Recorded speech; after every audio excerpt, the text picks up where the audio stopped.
காடை வறுவல், காடை பிரியாணி செய்வோமா? காடை சுத்தம் பண்ண காடை எடுத்துக்கணும்.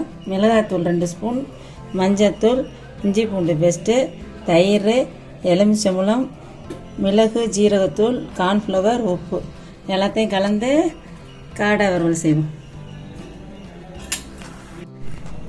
இஞ்சி பூண்டு பேஸ்ட்டு 2 ஸ்பூன் போட்டுக்குவோம். அதில் கார்ன்ஃப்ளவர் மாவு, மிளகாய்த்தூள், மஞ்சத்தூள், ஜீரகம், மிளகுத்தூள், தயிர், காடைக்கு தேவையான உப்பு, எலுமிச்சம்பழ சாறு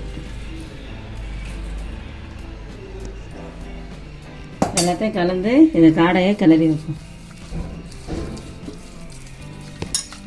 இந்த மாதிரி பேஸ்ட்டாக இருக்கவும் இதில் காடையை ஒன்று ஒன்றா போட்டு கிளறி வைக்கணும்.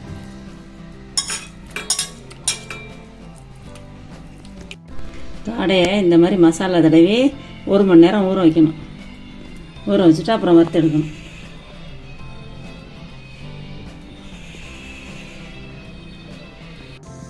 காடையை வறுக்கிறதுக்கு பாத்திரத்தை வச்சு அது சூடான பிறகு அதில் எண்ணெயை ஊற்றணும். எண்ணெய் சூடானோன்னே காடையை வறுக்கணும். எண்ணெய் சூடானோன்னே காடை காலெல்லாம் முதல்ல வறுத்துருவோம்.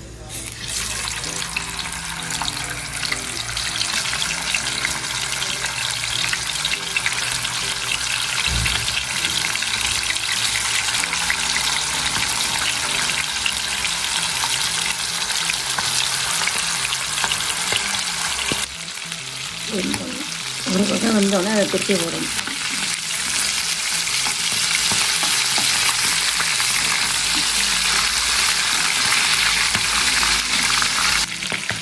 ஒரு பக்கம் திருப்பி விட்டோம், இன்னொரு வெந்தோடனே எடுத்துடலாம். காடை இப்போ வந்துருச்சு. காடையை காலெல்லாம் எடுத்துடலாம்.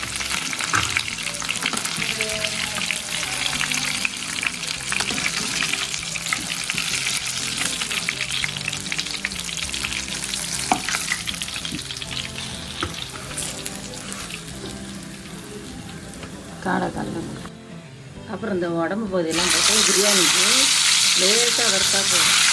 நல்லா வறுக்க வேண்டியதில்லை. காலு போட்டு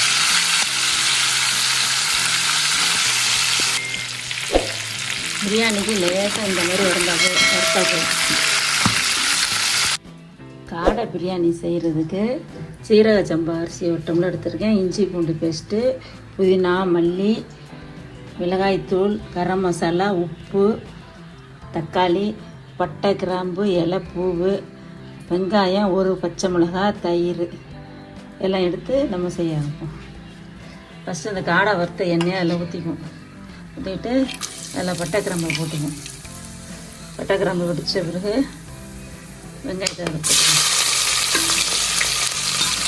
வெங்காயத்தை போட்டு நல்லா வதக்கணும்.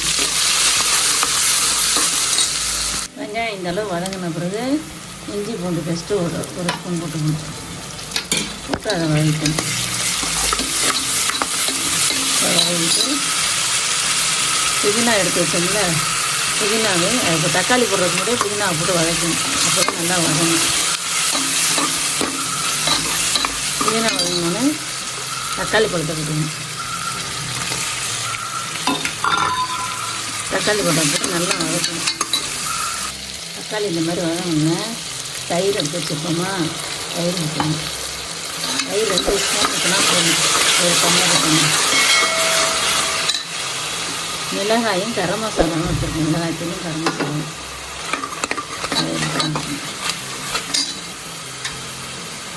உப்பு அதுக்கு தேவையான உப்பு.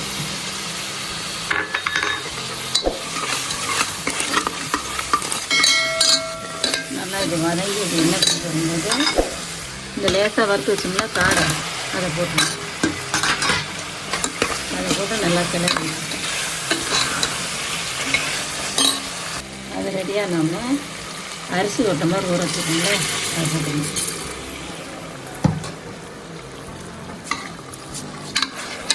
அதை போட்டு அதுக்கு 1க்கு 2 டம்ளர் தண்ணி வச்சுருக்கோம். பழைய அரிசினா ஜீரக சம்பாவுக்கு 2 டம்ளர் தண்ணி, புது அரிசினா 1.5 டம்ளர் தண்ணி வச்சுருக்கோம். வச்சு இது கொதி வந்தோடனே மூடி ஒரு 4 விசில் விடணும். மல்லித்தலை அதில் தூவிடணும். இந்த மாதிரி கொதித்தோடனே அப்புறம் தான் மூடி போட்டு விசில் போடணும்.